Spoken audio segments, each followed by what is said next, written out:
बचपन। परिचय। प्रस्तुत पाठ बचपन हमारी पाठ्य पुस्तक वसंत भाग ए से ली गई है। इसकी लेखिका कृष्णा सोबती है। इस पाठ से बचपन की सुंदरता और बढ़ती उम्र में हो रहे बदलावों को समझोगे। मैं तुम्हें अपने बचपन की ओर ले जाऊंगी। मैं तुमसे कुछ इतनी बड़ी हूँ कि तुम्हारी दादी भी हो सकती हूँ, तुम्हारी नानी भी, बड़ी बुआ भी, बड़ी मौसी भी। परिवार में मुझे सभी लोग जीजी कहकर ही पुकारते हैं। हाँ, मैं इन दिनों कुछ बड़ा बड़ा यानी उम्र में सयाना महसूस करने लगी हूँ। शायद इसलिए कि पिछली शताब्दी में पैदा हुई थी। मेरे पहनने ओढ़ने में भी काफी बदलाव आए हैं। पहले मैं रंग बिरंगे कपड़े पहनती रही हूँ, नीला, जामुनी, ग्रे, काला, चॉकलेटी।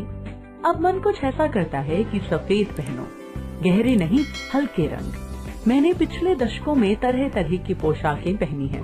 पहले फ्रॉक, फिर निक्कर वॉकर, स्कर्ट, लहंगे, गरारे और अब चूड़ीदार और घेरदार कुर्ते। बचपन के कुछ फ्रॉक तो मुझे अब तक याद हैं। हल्की नीली और पीली धारी वाला फ्रॉक, गोल कॉलर और बाजू पर भी गोल कफ, एक हल्के गुलाबी रंग का बारीक चुन्नटों वाला घेरदार फ्रॉक, नीचे गुलाबी रंग की फ्रिल।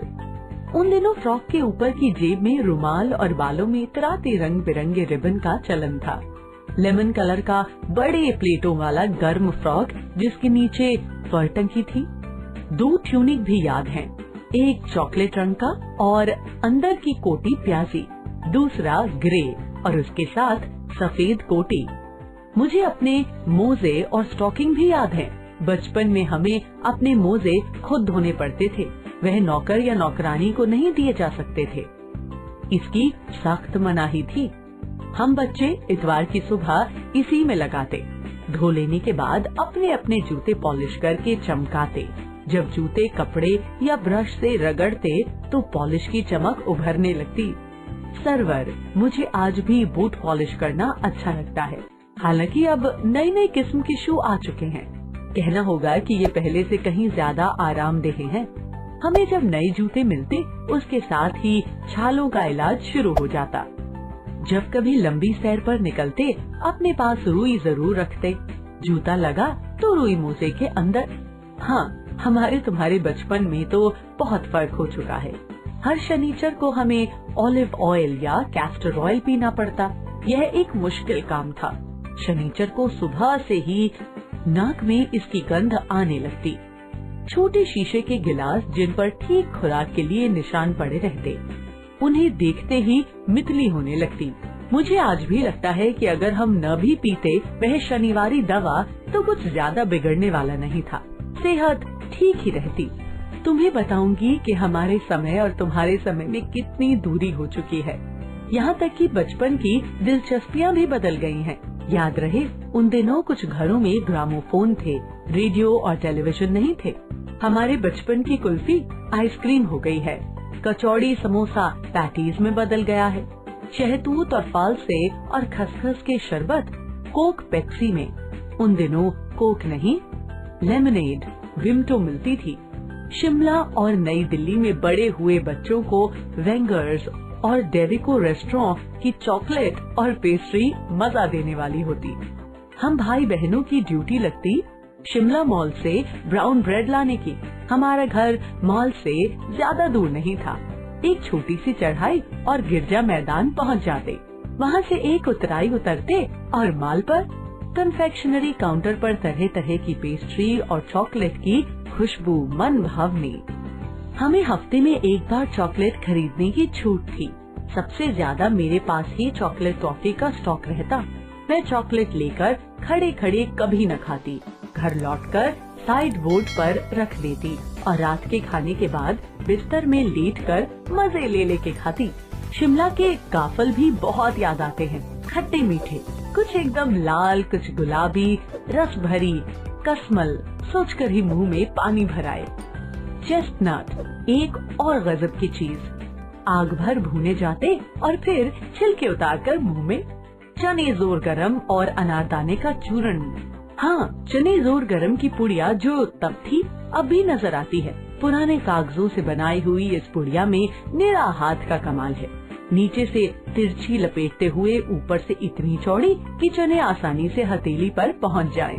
एक वक्त था जब फिल्म का गाना चना जोर गरम बाबू मैं लाया मजेदार चना जोर गरम, यह गाना उन दिनों स्कूल के हर बच्चे को आता था। कुछ बच्चे पुड़िया पर तेज मसाला बुरकवाते। पूरा गिरजा मैदान घूमने तक यह पुड़िया चलती। एक एक चना पापड़ी मुंह में डालने और कदम उठाने में खास ही लय रफ्तार थी। छुटपन में हमने शिमला रिज पर बहुत मजे किए हैं, घोड़ों की सवारी की है। शिमला के हर बच्चे को कभी न कभी यह मौका मिल ही जाता था। हम जाने क्यों घोड़ों को कुछ कमतर करके समझते, उन पर हंसते थे। ननिहाल के घोड़े खूब हृष्ट पुष्ट और खूबसूरत, उनकी बात फिर कभी।